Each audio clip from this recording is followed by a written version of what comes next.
إن الحمد لله نحمده ونستعينه ونستغفره ونعوذ بالله من شرور أنفسنا ومن سيئات أعمالنا. من يهده الله فلا مضل له ومن يضلله فلا هادي له. وأشهد أن لا إله إلا الله وحده لا شريك له وأشهد أن محمدا عبده ورسوله. أما بعد فإن خير الحديث كتاب الله وخير الهدي هدي محمد صلى الله عليه وسلم وشر الأمور محدثاتها وكل محدثة بدعة وكل بدعة ضلالة وكل ضلالة في النار. يا أيها الذين آمنوا اتقوا الله حق تقاته ولا تموتن إلا وأنتم مسلمون. يا أيها الناس اتقوا ربكم الذي خلقكم من نفس واحدة وخلق منها زوجها وبث منهما رجالا كثيرا ونساء واتقوا الله الذي تساءلون به والأرحام إن الله كان عليكم رقيبا.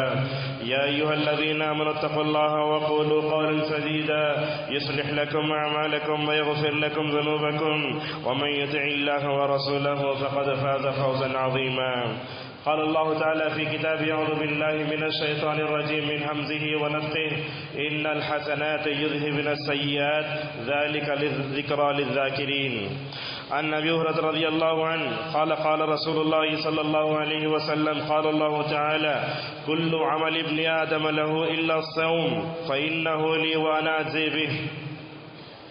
وقال النبي صلى الله عليه وسلم في الحديث المتفق عليه إن الله يحب العبد التقي الغني الخفي. بزرگوں، نوجوان دوستوں، پردہ نشین خواتین اسلام، رمضان یہ نیکیوں کا موسم بہار ہے. ہر طرف اللہ تبارک و تعالیٰ نے جب جنت کے دروازے کھول دیے ہیں، جہنم کے دروازے بند کر دیے ہیں اور سرکش شیاطین کو جو ہے بیڑیاں پہنائی جاتی ہیں، تو انسان فطری طور پر نیکیوں کے اس موسم بہار میں نیکیوں کی طرف لپکتا ضرور ہے. آج کے خطبے میں رمضان ہی سے تعلق رکھنے والے ایک اہم مسئلے کی طرف ہم اشارہ کریں گے. موضوع ہے اپنی نیکیوں کو چھپاؤ. بڑا اہم موضوع ہے.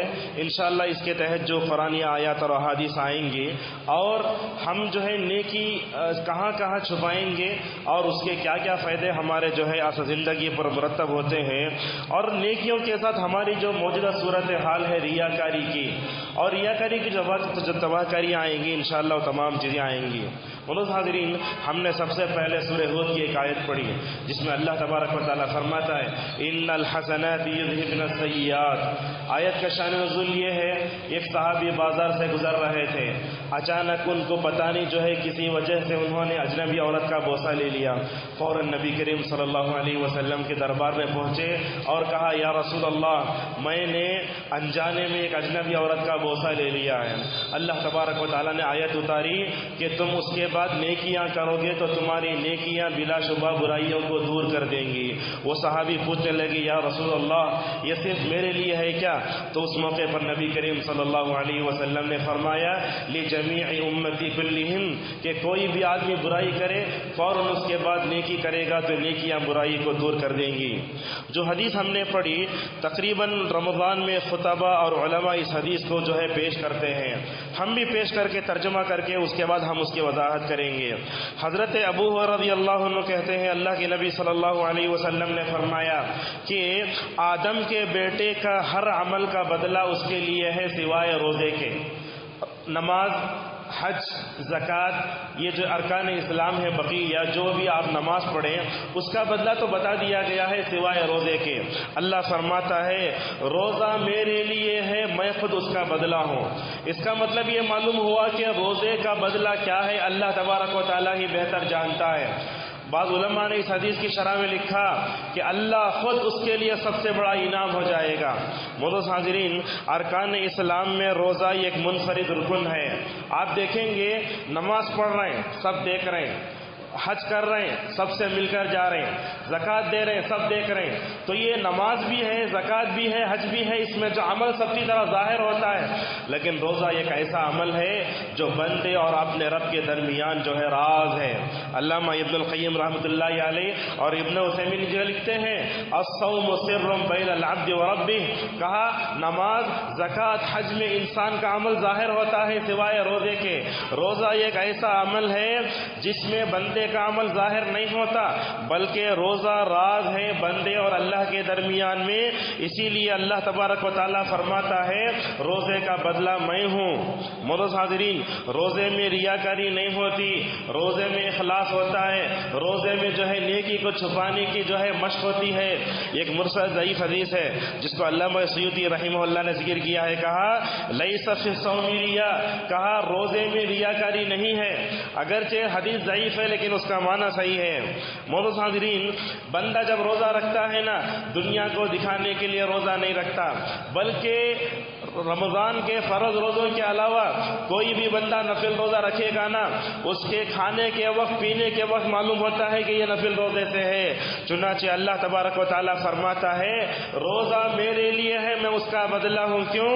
یدع شہوتہ من اجلی، کہ وہ میری خاطر جو ہے کیا کرتا ہے، روزے کو چھوڑتا ہے۔ اسی لیے آپ دیکھیں گے ارکان اسلام میں نماز ہے، زکوٰۃ ہے، حج ہے، ان کے سفارش کی بات نہیں بتائی گئی، بلکہ اللہ کے نبی صلی اللہ علیہ وسلم نے مسند احمد کی حدیث میں فرمایا قیامت کے دن روزہ اور قرآن اللہ تبارک و تعالیٰ کے دربار میں سفارش کریں گے۔ روزہ بھی بات کرے گا، اسی طریقے سے قرآن بھی بات کرے گا۔ قرآن کہے گا پروردگار تیرے بندے کو میں نے جو ہے قرآن پڑھنے سے مکمل قرآن پڑھنے کی میں نے اس کو رغبت دلائی، سونے نہیں دیا راتوں میں، تیرا بندہ یہ قرآن پڑھانا، لہذا میری سفارش اس کے حق میں قبول کر لے۔ اسی طرح جو ہے روزہ آئے گا، کہے گا پروردگار میں نے تیرے بندے کو کھانے سے پینے سے نفسانی خواہشات سے روکا، میری سفارش قبول کر لے۔ اللہ تعالیٰ روزے کی بھی قرآن کی بھی سفارش کو مکمل طور پر قبول کر لے گا۔ معزز حاضرین، یہ بات بھی ہم جانتے ہیں، قیامت کے دن اگر ہماری نیکیاں ہوں گی نا تو ایسے بھی ہوگا قیامت کے دن امت میں کچھ ایسے لوگ بھی آئیں گے جو قیامت کے دن مفلس ہو جائیں گے۔ صحابہ نے پوچھا یا رسول اللہ میری امت میں مفلس کون ہوگا جس کے پاس درہم و دینار نہیں ہے؟ تو اللہ کے نبی صلی اللہ علیہ وسلم نے فرمایا نہیں، مفلس کا مطلب کیا ہوا، نیکیاں لے کر آئے گا لیکن لوگوں کے حق رہیں گے تو اللہ تعالیٰ کیا کرے گا، اس کی نیکیاں اٹھا کر ان کے اوپر ڈال کر ان کی برائیاں کو ڈال کر جہنم میں بھیج دے گا۔ ابن عثیمین رحمۃ اللہ علیہ ایک جگہ لکھتے ہیں انسان کی نیکیوں میں سے ہر چیز لی جا سکتی ہے، انسان کی نماز لی جائے گی، انسان کی زکوٰۃ لی جائے گی، انسان کا حج لیا جائے گا سوائے روزوں کے۔ روزوں کو ایسے ہی اللہ چھوڑ دے گا بندے کے عمل میں، کیوں؟ اس لیے کہ روزہ اللہ کے لیے ہے اور روزہ اللہ تبارک و تعالیٰ اس کا ثواب دے گا۔ کتنی بڑی بہترین بات اللہ کے نبی صلی اللہ علیہ وسلم کی حدیث تشریح میں ابن عثیمین رحمۃ اللہ نے فرمائی۔ لہذا ایک بندہ اس کی زکوٰۃ بھی ختم ہو گئی، حج بھی ختم ہو گیا اور اسی طریقے سے ثواب بھی ختم ہو گیا جو ہے نماز کا، آخر میں روزہ باقی رہ جائے گا۔ روزوں کی وجہ سے اللہ تبارک و تعالیٰ اس گنہگار بندے کو جو ہے جنت میں داخل کرے گا۔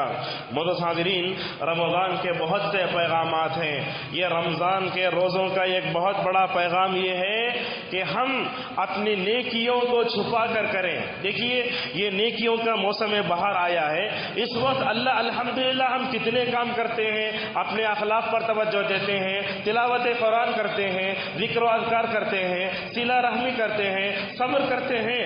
مختصر یہ کہہ سکتے ہیں کہ رمضان یہ اخلاقی تربیت کا بڑا بہترین مدرسہ ہے۔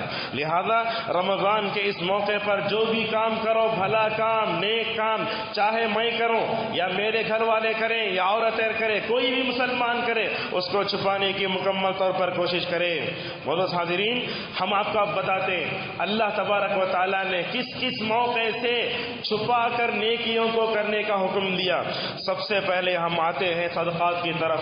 اللہ تبارک و تعالیٰ سورہ بقرہ میں فرماتا ہے ان تبدوا الصدقات فنعما هي وان تخفوها وتؤتوها الفقراء فهو خير لكم۔ کہا لوگوں صدقات کو ظاہر کر کے دے سکتے ہو، صدقہ انسان جو دیتا ہے نفل صدقہ میں چاہے تو لوگوں کے سامنے دے سکتا ہوں، لیکن کہا اگر تم صدقے کو لوگوں کی نگاہوں سے چھپا کر دو گے نا یہ تمہارے لیے بہتر ہے۔ علامہ ابن کثیر اس آیت کی شرح میں کہتے ہیں فیہ دلالۃ علی ان اسرار الصدقۃ افضل من اظہارها۔ ابن کثیر رحمہ اللہ نے کہا صدقہ سب کے سامنے بھی دیا جا سکتا ہے، لیکن صدقہ صدقہ چھپا کر دینا اس کو ظاہر کرنے سے افضل ہے۔ یہ ذکر کرنے کے بعد علامہ ابن کثیر رحمۃ اللہ علیہ نے حدیث ذکر کی۔ چنانچہ حضرت ابو رضی اللہ عنہ کہتے ہیں اللہ کے نبی صلی اللہ علیہ وسلم نے ارشاد فرمایا قیامت کے دن جب کہ ہر ایک آدمی اپنے گناہوں کی وجہ سے پسینے میں ڈوبے ہوئے ہوگا، آپ نے تو اتنا فرمایا کچھ لوگ تو ایسے ہوں گے جو قیامت کے دن مکمل جو ڈوب جائیں گے، پسینے میں ہوں گے، ظلمت، بغیر ختنہ کیے ہوئے، بغیر چپل، پتہ نہیں سب ننگے، کیا حال ہوگا تصور کر کے دیکھو۔ ایسے موقع پر اس دن گناہوں کے اس دن جو ہے پسینے سے نجات پانے کے بعد اللہ تبارک و تعالیٰ کیا کرے گا، اپنے عرش کے سائے میں 7 قسم کے لوگوں کو جو ہے کیا دے گا، جگہ دے گا۔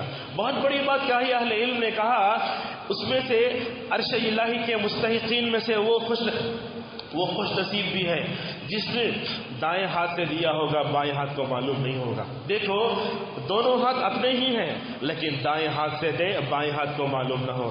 علامہ نووی رحمہ اللہ کہتے ہیں اس حدیث کی تشریح میں امت میں سے جو بھی بچہ، بالغ، مرد، عورت، بوڑھا، کوئی بھی ہو، ادھیڑ عمر کا ہو، اگر اس نے اپنے اس ہاتھ صدقہ دیا ہو، بائیں ہاتھ کو معلوم نہ ہو، اللہ تعالیٰ اس صدقے کی اتنی لاج رکھے گا، پسینے سے اس کو نجات دے گی، اللہ تبارک و تعالیٰ عرش کے سائے میں جگہ دے گا۔ لہذا ہم عرش کے سائے میں جگہ پانا چاہتے ہیں، رمضان کے اس موقع پر جیسے ہم اپنے روزے کو چھپاتے ہیں، دوسری نیکیوں کو بھی مکمل طور پر چھپانے کی کوشش کریں۔ مسند احمد کی حدیث سنیے، حضرت ابو ذر رضی اللہ عنہ کہتے ہیں یا رسول اللہ ای الصدقۃ افضل، فرمایا یا رسول اللہ سب سے بہترین صدقہ کون سا ہے؟ ایک مالدار صدقہ کرتا ہے، کیا وہ صدقہ افضل ہے؟ کیا ایک فقیر صدقہ کرتا ہے وہ صدقہ افضل ہے؟ اس موقع پر نبی کریم صلی اللہ علیہ وسلم نے فرمایا، کہا سر الی فقیر او جہد من مقل، دو جملے ہیں، دونوں جملے میں اللہ کے نبی صلی اللہ علیہ وسلم کتنی بہترین بات بتاتے ہیں۔ کہا تم فقیر اور مسکین اور ضرورت مند کو چھپا کر صدقہ دو نا، یہ صدقہ سب سے افضل ہے۔ اور اس کے بعد فرمایا ایک مالدار ہے، مالدار ہونے کے بعد صدقہ کر رہا ہے، اس صدقے کی اللہ کے پاس اہمیت ہے، مگر وہ آدمی جس کے پاس کھانے کو کھانا نہیں، پینے کو پینا نہیں، مشقت والی زندگی گزارتے ہوئے اللہ کی راہ میں تھوڑا بھی خرچ کرتا ہے تو اللہ تبارک و تعالیٰ کا صدقہ بہت افضل ہے۔ اسی لیے اللہ کے نبی صلی اللہ علیہ وسلم نے اپنی امت کو حکم دیا اتقوا النار ولو بشق تمرہ، کہا کھجور کی گٹلی دے کر بھی اپنے آپ کو جہنم کی آگ سے بچاؤ۔ معزز حاضرین، اور ایک جو ہے حدیث علامہ ابن کثیر اسی آیت کی تشریح میں اس حدیث کو بھی لاتے ہیں۔ اللہ کے نبی صلی اللہ علیہ وسلم نے فرمایا دیکھو چھپا کر صدقہ دو گے اس صدقے میں کیا برکت ہے، اس صدقے میں کیا طاقت ہے۔ فرمایا حضرت انس رضی اللہ عنہ نے ان صدقۃ السر تطفی غضب الرب وتدفع میتۃ السوء، کہا چھپا کر صدقہ دو گے نا اس کے اندر دو بڑے جو ہے فوائد ہیں۔ کیا فائدے ہیں؟ فرمایا یہ چھپا کر دیا جانے والا صدقہ رب کے غصے کو ٹھنڈا کر دیتا ہے، بہت بڑی بات ہے۔ صدقہ اللہ تعالیٰ کے غصے کو بجھا دیتا ہے، اور فرمایا انسان سے بری موت کو ٹالتا ہے۔ معزز حاضرین، اہل علم نے اس حدیث کی شرح میں لکھا انسان اپنی زندگی میں خدائے جبار کو غصہ دلانے والا کتنا بڑا عمل کیوں نہ کر لے۔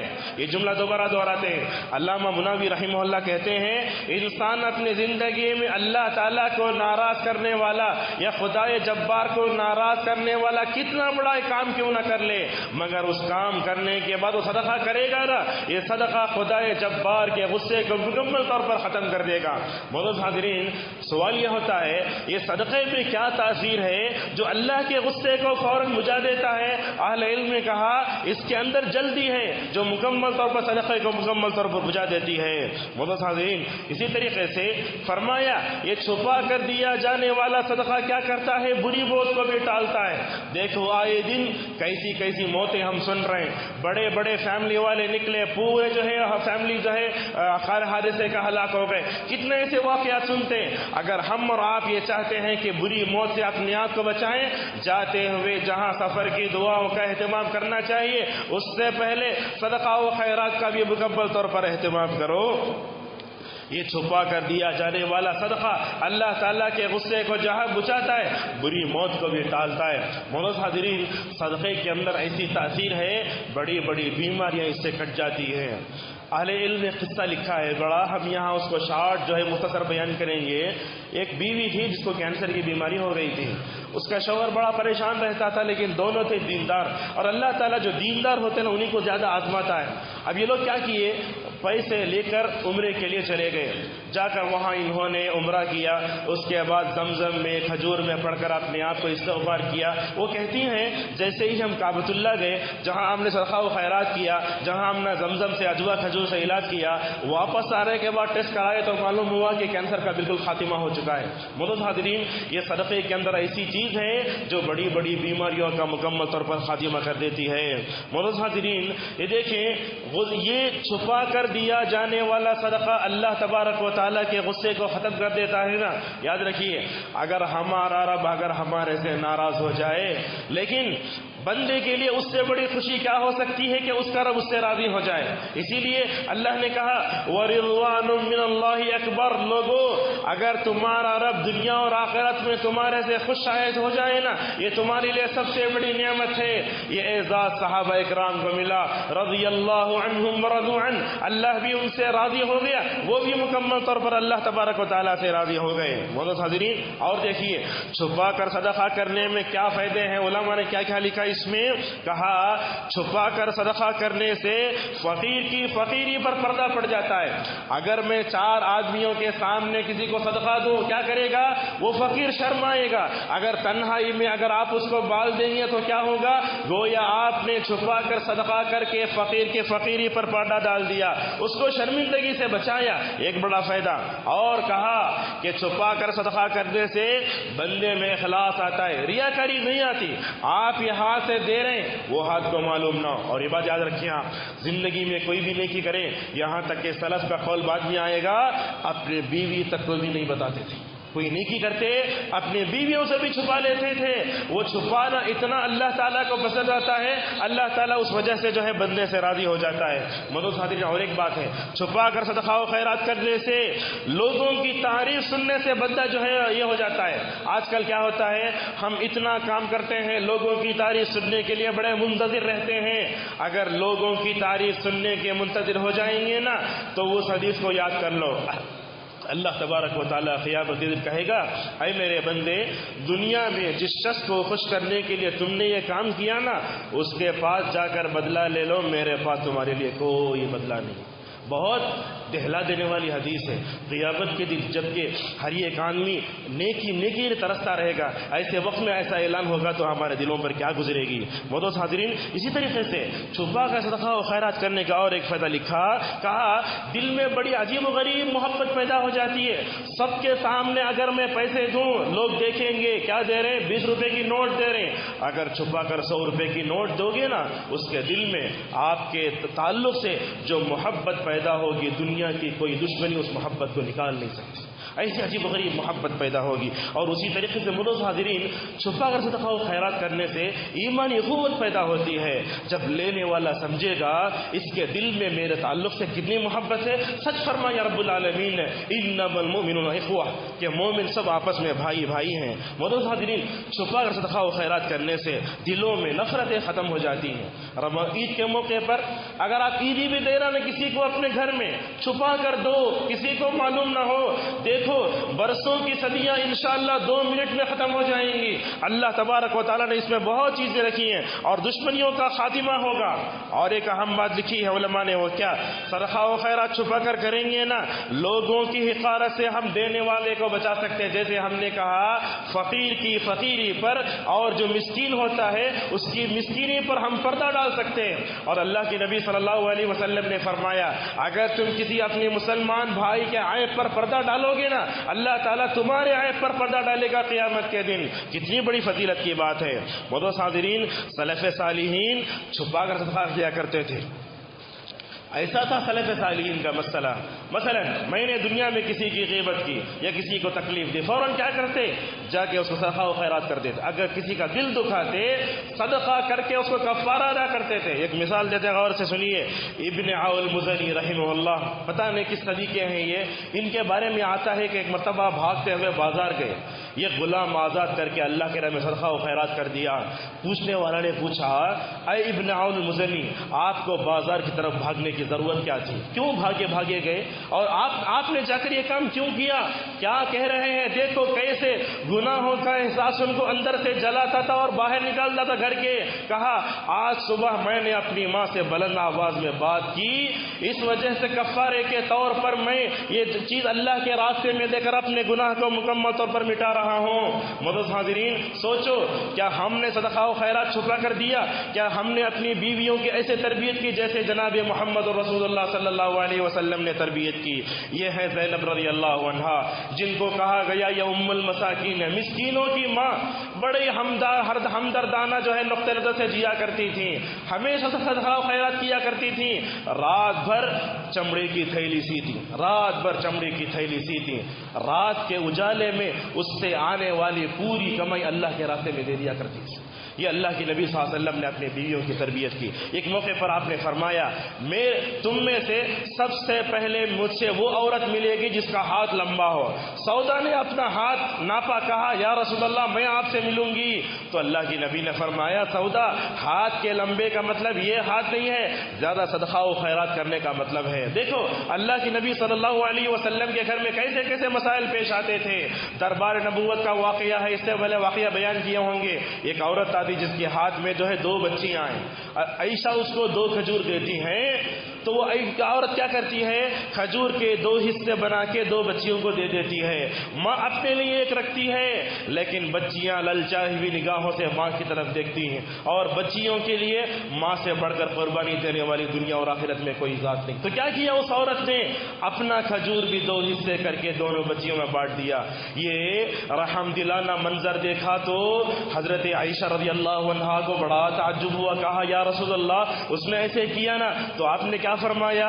اے عائشہ، اللہ تعالیٰ نے اس عورت کی وجہ سے اس کے اوپر جہنم کو حرام کر کے جنت کو واجب کر دیا ہے. یہ صدقہ و خیرات کی مکمل توجیزیں ہیں. معزز حاضرین، اسی طریقے سے صدقہ و خیرات کے علاوہ اور کچھ چیزیں بھی ہیں جن کو چھپانا ضروری ہے. دیکھو یہ رمضان کا موقع آیا نا، رات کے اندھیرے میں اٹھ کر اپنے رب کو مناؤ. کیا فرمایا عبداللہ ابن سلام رضی اللہ عنہ نے؟ وَصَلُّوا بِاللَّيْلِ وَالنَّاسُ نِيَامٌ تَدْخُلُوا الْجَنَّةَ بِسَلَامٍ. لوگوں رات کے اندھیروں میں اٹھ کر نماز پڑھو جبکہ سب لوگ سو رہے ہوں. یہ سب لوگ سو رہے ہوں کا مطلب کیا ہوا؟ تم اپنے رات کی نماز کو لوگوں کی نگاہوں سے چھپا کر پڑھو. کیا ہو جاؤ گے؟ سلامتی کے ساتھ جنت میں داخل ہو جاؤ گے. معزز حاضرین، اگر دنیا میں ہم نے اپنی زندگی میں کسی کا ہاتھ بھی بٹایا اس کو لوگوں کے سامنے ظاہر نہ کرو. اللہ تبارک و تعالیٰ فرماتا ہے یا ایھا الذین آمنوا لا تبطلوا صدقاتکم بالمن والاذی. کہا صدقہ دے کر اگر تم احسان جتلاؤ گے نا، اللہ تعالیٰ احسان جتلانے کی وجہ سے تمہارے صدقہ و خیرات کو باطل بھی کر سکتا ہے. جیسا کہ اللہ کے نبی صلی اللہ علیہ وسلم خود کہتے ہیں لا يدخل الجنت منان. احسان کر کے احسان جتلانے والا پہلے مرحلے میں جنت میں داخل نہیں ہوگا. اسی طریقے سے معزز حاضرین، اگر ہم دنیا میں کسی کے کام آئے تو اس کو بھی چھپا دو. اللہ کے نبی نے کیا فرمایا؟ من استطاع منکم ان یکون له خبیۃ من عمل صالح فلیفعل. کہا زندگی میں ہو سکتا ہے تم بہت کام کرتے ہو مگر ایک ایسا کام بھی رکھو جس کو تم نے دنیا والوں کی نگاہوں سے چھپایا ہوگا، وہ عمل اللہ کے پاس ہوگا. کبھی ایسا عمل بھی کرو لوگوں کی نگاہوں سے چھپا کر اس کا واسطہ دے کر دعا کر کے تم اپنے رب کو مکمل طور پر منا سکتے ہو. زبیر ابن عوام رضی اللہ عنہ کہتے ہیں اجعل لکم خبیۃ من العمل الصالح کما ان لکم خبیۃ من العمل السیء. بڑی فتح کی بات کہی ہے زبیر ابن عوام رضی اللہ عنہ نے. کیا فرمایا؟ لوگوں جیسے تم لوگوں کی نگاہوں سے چھپ کر برائی کرتے ہو نا، ویسے کبھی اپنی نگاہ اپنی جو ہے نیکیوں کو بھی چھپاؤ. عموماً کیا کرتے ہم، برائی کرنے کا موقع آتا ہے تو کمرے میں بند ہو جاتے ہیں، جب نیکی کا موقع آتا ہے سب کے سامنے کر کے بتاتے ہیں زبیر ابن عوام رضی اللہ عنہ کی اللہ کے نبی نے تربیت کیسے فرمائی؟ کہتے تھے لوگو جیسے تم اپنے برے عمل کو چھپاتے ہو ویسے نیک عمل کو بھی چھپانے کی کوشش کرو۔ رابعہ بصری رحمہ اللہ کا یہ قول ہے اکتم الحسنات کما تکتمون السیئات، لوگو جیسے تم برائیوں کو چھپاتے ہو ویسے جو ہے نیکیوں کو بھی چھپاؤ۔ معزز حاضرین، ایک بندہ نیکیوں کو چھپائے گا تو کیا ہوگا؟ اللہ تبارک و تعالیٰ کا محبوب بندہ بن جائے گا۔ رمضان کے اس موقع پر ہمیں بہت کام کرتے ہیں، ہم نے کسی کو سحری کرائی، ہم نے کسی کو افطار کرایا، ہم نے کسی صدقہ و خیرات کی، ہم نے اس مہینے میں صلہ رحمی کی، مال دیا۔ یاد رکھو ان تمام چیزوں کو چھپا کر رکھو۔ ایک واقعہ بیان کرتے ہیں جو سند کے اعتبار سے ضعیف ہے لیکن لوگوں میں مشہور ہو گیا ہے، اس واقعے کو بیان کر کے اور آگے بڑھتے ہیں۔ حضرت عمر رضی اللہ عنہ ایک دن کہتے ہیں میں ابو بکر رضی اللہ عنہ کو دیکھتا ہوں کہ ہر دن نماز فجر کے بعد مدینے سے نکل کر صحرا کی طرف جاتے ہیں۔ میں نے دیکھا ابو بکر کہاں جاتے ہیں؟ تو ایک دن کیا بولتے ہیں، ایک دن میں نکلا اپنے گھر سے، ابو بکر رضی اللہ عنہ کا پیچھا کیا۔ جیسے ہی میں ابو بکر کا پیچھا کرتا ہوں، کرتے کرتے گیا تو میں دیکھتا ہوں ابو بکر رضی اللہ عنہ ایک جھوپڑی میں داخل ہو گئے۔ میں جو ہے چٹان کے پیچھے چھپ گیا ابو بکر رضی اللہ عنہ کو دیکھتے ہوئے۔ اور جب ابو بکر رضی اللہ عنہ گھر میں داخل ہوئے نا، پتہ نہیں ایک اندھی بوڑھیا تھی اس گھر میں، اندھی بوڑھیا تھی اس گھر میں۔ کام کر کے ابو بکر باہر نکلے۔ عمر کہتے ہیں میں فوراً گھر میں اندر داخل ہوا اور کہنے لگا اے بوڑھیا بتاؤ یہ کون ہے جو تمہارے پاس ہر دن آتا ہے؟ وہ بوڑھیا کہنے لگی پتہ نہیں، ایک عام آدمی ہے جو آتا ہے۔ تو کہنے لگے عمر بے بولو یہ عام آدمی آ کر کیا کرتا ہے؟ تو کہنے لگے ہمارے گھر میں جھاڑو لگاتا ہے، وقت کا خلیفہ۔ اگرچہ حدیث ضعیف ہے لیکن دیکھو یہ وقت کا خلیفہ ایک اندھی بوڑھیا کے گھر میں جا کر جھاڑو لگاتا ہے۔ اور پوچھا کیا کرتا ہے؟ برتن دھوتا ہے۔ اور کیا کرتا ہے؟ ہمارے بکریوں کا دودھ دھوتا ہے۔ اس کے بعد حضرت ابو بکر صدیق رضی اللہ عنہ نکلے، عمر رضی اللہ عنہ نکلے۔ عمر نے آ کر ابو بکر سے کہا اے ابو بکر تم نے تو اپنے پیچھے ایسا عمل چھوڑا ہے دنیا کا کوئی بھی خلیفہ ہوگا اتنا بڑا کام ہرگز نہیں کرے گا۔ معزز حاضرین، ابو بکر رضی اللہ عنہ امت میں سب سے افضل، لیکن دنیا میں کچھ ایسے کام کر گئے جس کی وجہ سے انہوں نے اپنے عمل کو چھپایا۔ معزز حاضرین، ابو ایوب السختیانی رحمہ اللہ امام مالک کے شاگردوں میں سے، سنیے حدیث پڑھنے پڑھانے والے اپنے عمل کو کیسے چھپاتے، ذرا سنیے کیا حال ہوتا تھا۔ کہتے ہیں حدیث پڑھنے والے پڑھانے والے ایوب سختیانی مالک کے شاگردوں میں سے، وہ کیا بولتے، جب بھی ان کے سامنے حدیث کی کتاب کھلتی نا دل نرم ہو جاتا اور پڑھاتے پڑھاتے فوراً ایسے گھوم جاتے۔ لوگ پوچھتے کیا پتہ نہیں کھانسی یا کچھ ہوا ہوگا، تو اصل میں پلٹنے کا مطلب یہ ہے کہ ان کو رونا آتا تھا، اپنے رونے کو چھپانے کے لیے ایسے کرتے تھے۔ لوگ دیکھتے یہ کیا کر رہے ہیں سختیانی، تو کیا بولتے معلوم، اپنے ہاتھ پر منہ رکھتے ہوئے لوگوں مجھے زکام آ گیا ہے اس لیے میں اپنے چہرے کو چھپا رہا ہوں۔ یہ ہمارے سلف صالحین تھے، خشیت الہی سے رونا آتا بھی اپنے آپ کو چھپا لیتے تھے۔ اسی لیے محمد ابن واسع رحمہ اللہ کہتے ہیں امت کے کئی سلف صالحین ایسے تھے، یاد رکھو کتنے نیک لوگ، ان کی بیویاں کتنی، امت میں ایسے کئی سلف صالحین گزر گئے، خشیت الہی سے اپنے بیوی کے بازو سوتے، اتنا روتے خشیت الہی سے، اتنا روتے تکیہ پورا بھیگ جاتا، بیوی کو احساس نہیں ہوتا کہ شوہر رو رہا ہے۔ یہ ہمارے سلف صالحین، کبھی ایسے ہوتا رخسار سے آنسو نکل جاتے لیکن بازو والے کو مکمل طور پر احساس نہیں ہوتا تھا۔ معزز حاضرین، یہ داؤد بن ابی ہند ہیں، 40 سال تک نفل روزہ رکھا، ہو سکتا ہے بیچ میں چھوڑا ہو، 40 سال تک نفل روزہ رکھا، لیکن گھر والوں کو خبر نہیں کہ داؤد بن ابی ہند روزے سے ہیں، اپنی سحری کو بھی چھپاتے، اپنی افطار کو بھی چھپاتے۔ دیکھو سحری کیسے کرتے، سحری کے وقت میں غذا لے کر گھر سے نکل جاتے، مسجد کو جاتے ہوئے راستے میں بیٹھ کر سحری کر لیتے، افطار کا وقت آیا تو کیا کرتے، چونکہ وہ بڑے بہترین تجارت تاجر تھے، کیا کرتے، افطار کا وقت ہوتا تو افطار کا سامان لے کر اپنے کام کرنے والوں کے ساتھ جا کر افطار کر لیتے۔ تو بیوی کو نہ روزے کے آغاز کا علم ہوا اور نہ افطار کا آغاز کا علم ہوا۔ معزز حاضرین، یہ علی ابن الحسین ہے۔ اب دیکھو ہمارے پاس سیاست میں اگر کوئی آتا ہے نا، فوٹو پکڑ کے اخبار میں چھاپتا ہے یہ لوگ کیسے تھے جنتی، علی ابن الحسین رحمہ اللہ کے بارے میں آتا ہے۔ یہ علی رضی اللہ عنہ کے یہ کیا کرتے، رات میں روٹی کی بوریاں اپنے پیٹھ میں اٹھاتے تھے، یہاں روٹی کی بوریاں اپنی پیٹھ پہ اٹھاتے اور کیا کرتے، مدینے کے 100 یتیموں اور اسی طریقے سے بیواؤں کے گھر کے دروازے پر جا کر راشن رکھ کر آتے تھے. کسی کو معلوم نہیں ہوتا تھا. انتقال ہو گیا. انتقال ہونے کے بعد جب ان کو نہلانے کے لیے لے جایا گیا تو کپڑا ہٹایا تو یہاں کالا نشان ہے. لوگوں نے پوچھا یہ کیا ہے؟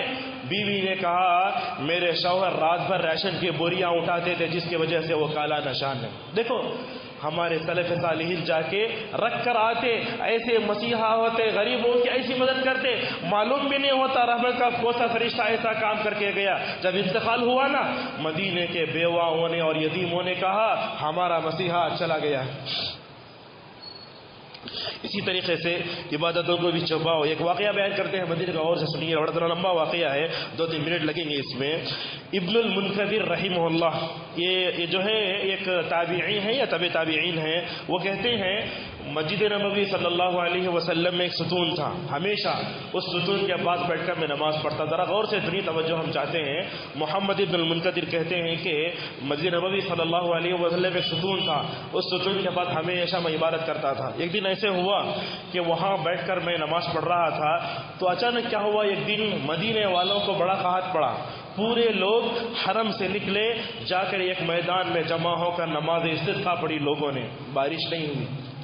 وہ کہتے ہیں میں عشاء کے وقت اپنے ستون کے پاس بیٹھا رہا تو میں دیکھتا ہوں کہ ایک ٹیک لگائے بیٹھا رہا. عشاء کے وقت میں دیکھتا ہوں کہ یہ کالا کلوٹا آدمی جس کے پاس 2 چادریں، ایک یہاں باندھا ہے اور دوسرا اوپر اوڑا ہے، دونوں چادروں کو لے کر آیا اور آ کر نماز پڑھا اور دعا کرنے لگا. دعا کے الفاظ دیکھو، یقین رلا دیتے ہیں یہ الفاظ. یہ کیا کہتا ہے وہ بندہ؟ کہا اے رب تیرے نبی کے شہر والے بارش طلب کر رہے ہیں، تیرے نبی کے شہر والے قحط سالی میں مبتلا ہیں، انہوں نے نماز استسقا پڑھی لیکن تو نے بارش نہیں اتاری نا. میں قسم کھا کے کہتا ہوں کہ انشاءاللہ اب تو بارش برسا کے رہے گا ضرور. کہتے ہیں جیسے ہی اس نے اپنے ہاتھ بھی نہیں کیے تھے آسمان سے بارش ہونے لگی، بارش پڑنے لگی زور سے.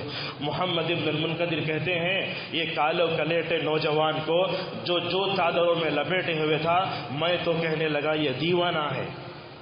جس نے اپنے ہاتھ اٹھائے آسمان سے فوراً بارش ہوئی.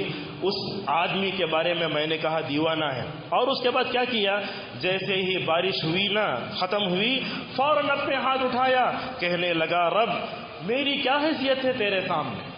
پورے مدینے والوں نے بارش کے لیے دعا کی، تو نے بارش نہیں بھیجی، میرے تیرے پاس کیا حیثیت ہے؟ میں ایک تیرا چھوٹا سا بندہ ہوں، کالا کلوٹا ہوں، میں نے دعا کی تو تو نے بارش بھیجی. میں تیرے لیے دعا کرتا ہوں، میں تیرے لیے تو ہے کیا کرتا ہوں، تعریف کرتا ہوں. کہنے لگے محمد ابن المنکدر میں نے اپنے زندگی میں کسی کو اللہ تعالیٰ کی اتنی زیادہ تعریف کرتے ہوئے میں نے نہیں سنا. ٹھیک ہے اور آگے دیکھو. میں نے دیکھا اس کے بعد وہ آدمی وہاں سے اٹھا، نماز فجر پڑھا، اس کے بعد چاش کی نماز پڑھ کے فوراً سلام پھر کے باہر نکل گیا. دوسرے دن بھی آیا، تیسرے دن بھی آیا. میرے دل میں ایک سوال پیدا ہوا، یہ کالے کلوٹے نوجوان، کالے کلوٹے آدمی کو دیکھتے کون ہے؟ جس کی دعاؤں نے عرش کو ہلا دیا تھا، ہم اس کو دیکھیں گے کون؟ محمد ابن المنکدر رحمہ اللہ کہتے ہیں ایک دن وہ نماز فجر پڑھ کے باہر گئے، میں بھی پیچھے گیا. جیسے ہی میں نے پیچھے گیا تو انہوں نے کہا مرحبا، آؤ، ویلکم. بولے کیا ضرورت ہے تمہیں؟ تو کہا میں نے آپ کو اس دن ستون کے پاس نماز پڑھتے ہوئے دیکھا اور آپ نے دعا کی تو اللہ نے آپ کی دعا بھی قبول کر لی. یہ کہتے ہی اس آدمی کا چہرہ کالا ہو گیا. کیوں؟ اس لیے کہ وہ نیکیوں کو چھپانا چاہتے تھے، نیکیوں کو چھپانا چاہتے تھے.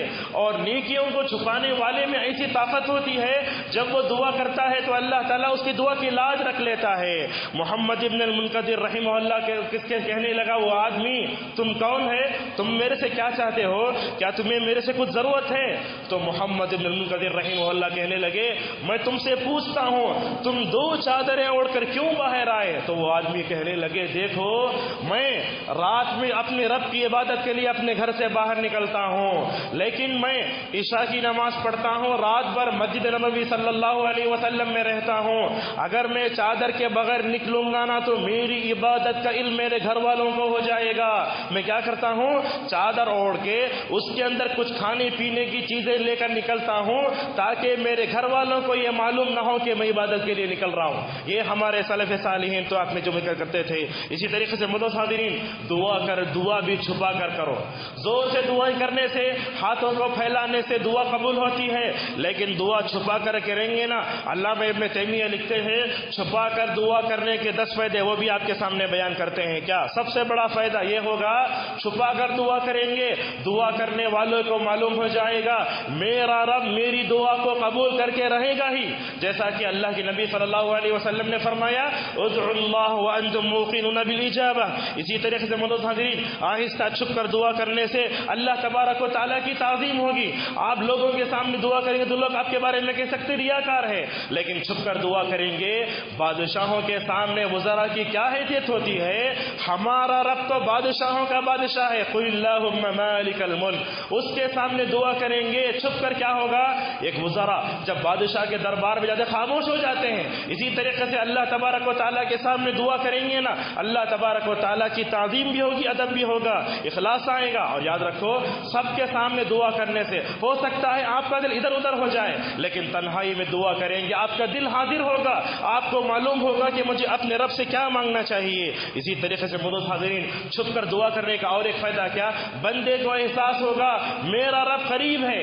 اگر سب کے سامنے بیٹھ کر دعا کریں گے تو آپ کو اللہ تعالیٰ کی قربت کا احساس نہیں ہوگا، جیسا کہ فرمایا وَإِذَا سَأَلَكَ عِبَادِي عَنِّي فَإِنِّي قَرِيبٌ أُجِيبُ دَعْوَةَ الدَّاعِ إِذَا دَعَانِ۔ اے محمد، اگر لوگ میرے بارے میں پوچھیں کہاں ہے تمہارا رب، تو کہہ دو میں تمہارے رب سے تمہارے اس سے زیادہ قریب ہوں۔ اسی طریقے سے مدعو حاضرین، سب کے سامنے دعا کریں گے نا تو اس کا جو ہے نقصان بھی ہو سکتا ہے، لیکن چھپ کر دعا کرنے کا فائدہ یہ ہوگا ہمیشہ دعا کریں گے، شور و شرابے سے دور رہیں گے۔ ٹھیک ہے، چھپ کر دعا کرنے کا اور ایک فائدہ، مثلا ایک آدمی آیا 5 نمازوں میں ہمیشہ دعا کر رہا ہے، ہو سکتا ہے اس 5 مرتبہ اٹھتے ہوئے ہاتھوں پر حسد کی نگاہ پڑ جائے، لیکن چھپ کر دعا کرنے والا اپنے آپ کو حسد سے بھی بچا سکتا ہے اور اللہ تبارک و تعالیٰ کا ذکر بھی ہو سکتا ہے۔ لیکن مدعو حاضرین، اتنے بڑے فوائد علماء نے لکھے، آج امت مسلمہ کو کیا ہو گیا ہے، سوشل میڈیا آیا، کیمرہ آیا، ان چیزوں نے ہماری نیکیوں کو اندر چھپانے کا تصور ہی ختم کر دیا۔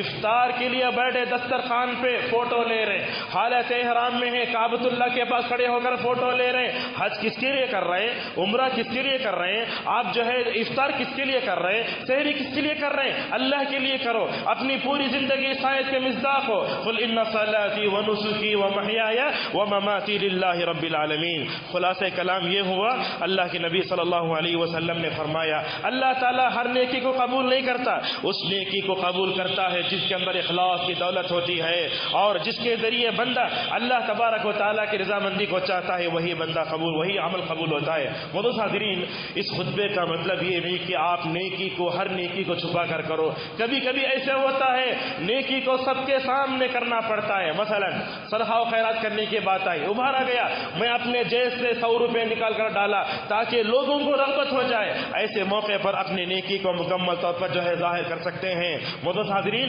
رمضان کا یہ پیغام ہے کہ اپنی نیکی کو ہم چھپائیں جیسے ہم اپنی برائیوں کو چھپاتے ہیں، لیکن کیا کہیں یہ شرک اصغری کا اسی بڑی بری بلا ہے۔ اللہ کے نبی صلی اللہ علیہ وسلم نے ریاکاری کو فتنہ قرار دیتے ہوئے دجال کے فتنے کے ساتھ جوڑ کر بتایا کہ دجال کا فتنہ جیسے فتنہ ہے ریاکاری کا بھی فتنہ ہے۔ کتنی عظیم حدیث ہے، اللہ کے نبی فرماتے ہیں میری امت میں شرک چیونٹی کے رینگنے سے آہستہ آواز میں آئے گا۔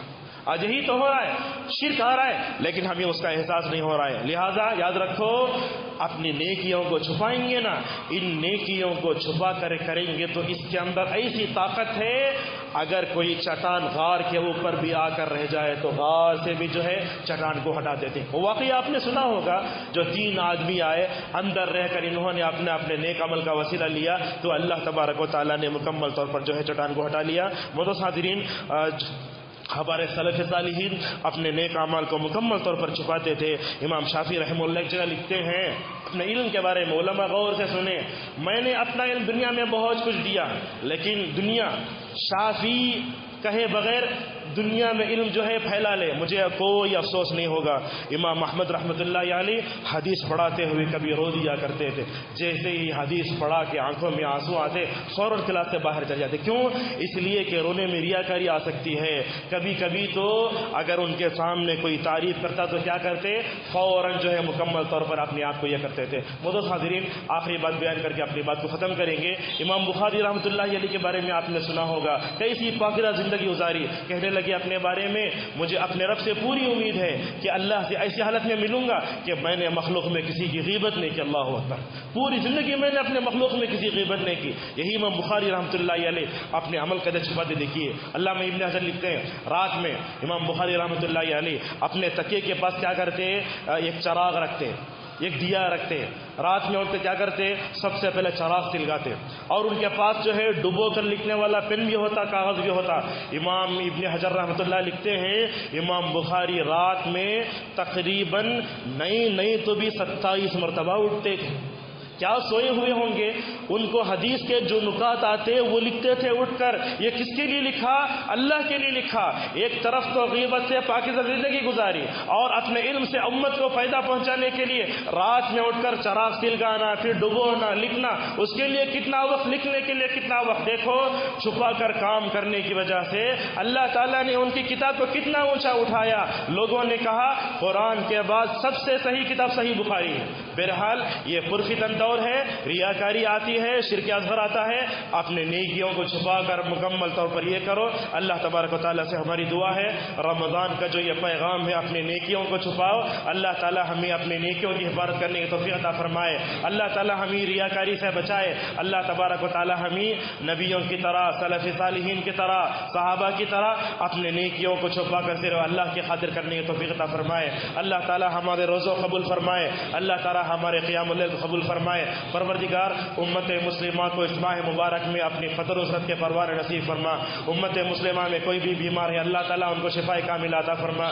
جو بھی فکر مند ہے، اللہ تعالیٰ ان کی پریشانیوں کو دور فرما۔